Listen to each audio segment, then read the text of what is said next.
Aronovsky is the man who directed a film that I really like called Black Swan. It's a great movie, kind of disturbing in some places, and Mila Kunis and Natalie Portman got to make out, so it worked for me. Either way, he's back with a new feature film, and this one stars Jennifer Lawrence, and this one stars Javier Bardem. It stars Ed Harris. It also stars Selena Kyle, aka Catwoman from back in the day, Michelle Pfeiffer. Before I go any further, I just want to say that there is a weird distinction in the title of this movie. I mean, you know how you can have the title of the movie just be Mother, and that's it? That's all it is, just Mother, no nothing after it? Well, this one is Mother, but with like an exclamation point after it. So I'm kind of curious, does that change the way you say it? Do you say it like Mother, or do you say it like Mother? Or am I the only one thinking about this? It doesn't matter. It's just one of those weird things that my weird mind picks up. Mother is a movie that is about a lot of different things, and it's kind of hard to talk about them without delving into spoilers, so I'll try to keep shit vague for the people out there that have not actually seen this movie. So basically, there's a couple that lives in a house that's redecorating. He is a poet or a writer or whatever, and she is just called Mother in the movie. We don't actually know what their names are, I don't think. Ed Harris, he shows up, and then he's kind of creepy and intrusive, and then after that, his wife shows up, Michelle Pfeiffer. She shows up, and she's kind of creepy and intrusive. Before long, there's just a whole bunch of really weird shit going on. There's a whole bunch of uninvited people coming over to the house. Strange ass imagery. Jennifer Lawrence is losing her mind, or is she? It's kind of that's what the movie is. What was this thing? What was this movie? I don't know how to feel about it even after I've seen the movie twice now. It is nuts. It's crazy. This is a crazy ass movie. I challenge anyone to watch this movie all the way through without at least one time going, what the fuck, at some certain point in the movie. Basically, there's two types of reactions. There's the negative what the fuck, where it's just kind of like, what the fuck? What was that? What the fuck? And there's the more positive and curious and kind of hopeful reaction, where it's kind of like, what the fuck?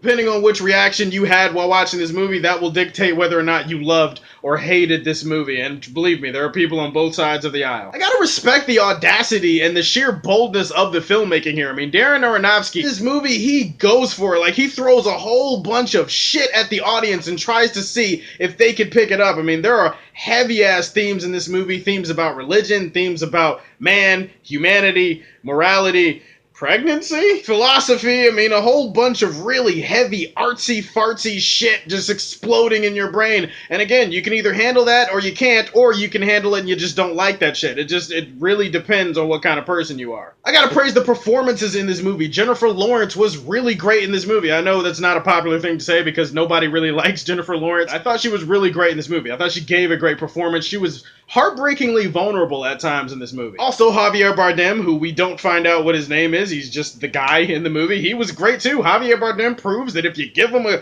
decent director and a decent script, he can act the hell out of whatever lines you give him, and he was really great in this movie too. So was Ed Harris. So was Michelle Pfeiffer. I really don't have any complaints as far as the acting in this film goes. If you're going into this film expecting it to be a standard issue horror film, or you're expecting like a horror film that's not going to fuck you up on the way out, this is not the movie for you. This movie goes full bore with the shit. There are metaphors on metaphors on metaphors on metaphors and allegories and more metaphors. It's basically one giant ass Subway metaphor sandwich. And again, you can either handle a foot long or you can't. The shots were kind of limited, honestly. Whenever you see Jennifer Lawrence in this movie, a lot of times it's an over-the-shoulder shot or it's a close-up. He does a lot of close-ups in this movie. I kind of would have wanted a few more wide takes, but that's just a little filmmaking nitpick that I have. It doesn't really affect the movie that much. The score was creepy. I thought the imagery was really haunting and really creepy, and there's so much crazy unexplained shit. Like, it's just random shit. It seems random at the time when you watch it, and you're just kind of like, what is going on here? And it kind of makes you feel like the pacing for the film does drag a bit. It does get somewhat boring in some parts because there's so much shit that they're throwing out at the audience, and the audience has to try to sit there and figure out what's going on,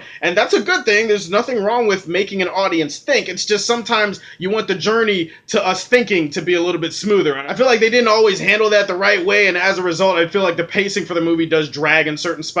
Also, the finale for this movie, which is, it's really batshit insane. I know the whole movie is crazy, but the ending, the finale of this thing is just, it's gone. It's pretty much, it probably would look like whatever the inside of Joker's brain looks like. That's probably what the end of this movie is. Just complete, throw shit at the wall, insanity. I feel like they could have handled it with a little bit more delicacy. Basically, all the metaphors and all the ideas and all the themes that have been tossed at you throughout this movie about religion and blah, blah, blah, blah, blah, blah, blah, it all comes to a head in the finale. And you know how you have a nail and all you need is a hammer for a nail? Well, I feel like they tried to hammer a nail with a bazooka. Nothing personally against bazookas, I just feel like it was unnecessary for this movie. A little bit more subtlety and nuance would have really done wonders there. Everybody has a different interpretation about this movie, it seems like. Even though I walk away respecting the audacity of the filmmaking on display, the ambition of the ideas that are thrown at the audience, and the performances involved, I can honestly say that this is a decent movie, or a beautiful mess of a movie that I enjoyed,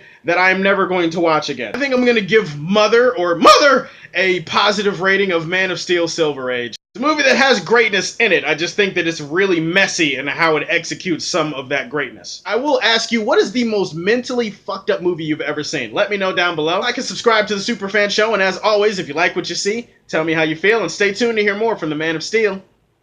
Peace.